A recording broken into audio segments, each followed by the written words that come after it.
What's up everyone, I've been Alexa here, and again I'm back with another YouTube video, and this is my first hands-on look of the Tecno Camon 15 Pro.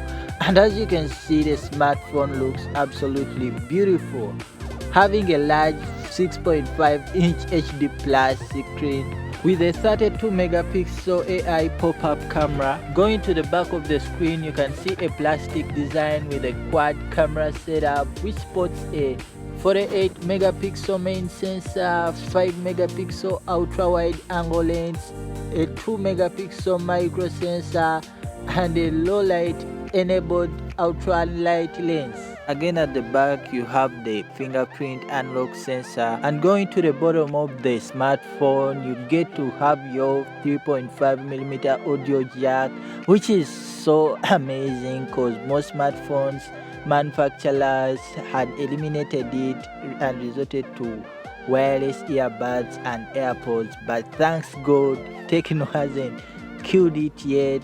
Again, at the bottom of the screen you get to have your smartphone charging port, which is the micro USB port to charge the 4000 mAh battery, and I've had a lot of issues charging this smartphone as it does not support the 15-watt Type-C charging. Going to the specs, these smartphones come with Android 10 driven by Helio P35 chipset, 6GB of RAM, and a 128 internal storage, which is expandable via micro SD card. Now, I've had some issues with the smartphone as it does not support USB Type-C charging.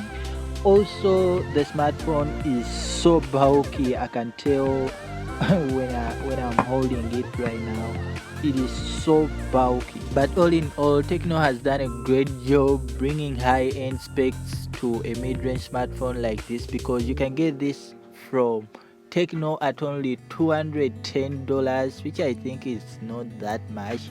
Also, the smartphone runs Android 10, which seems a good move by the company, as currently very few smartphone companies are providing Android 10 operating system out of the box.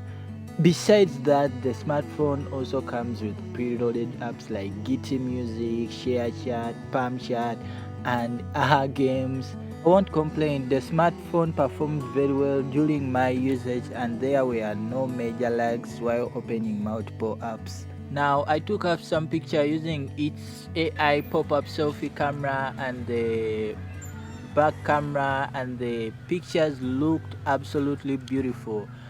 Though the AI pop-up camera, I noticed that the images were so blurry. I don't know how to say this, but they were so blurry. Also, I've run up a couple of game tests, including playing games like PUBG, Garena, Free Fire, and many more. So make sure that you subscribe so that you don't miss out my next video. And also, if you like this video and you found it informative, please make sure that you like and also share your thoughts in the comment section right below about what you think about this new smartphone from Tecno. And with that said, till next time, bye bye. Thanks for the support, guys.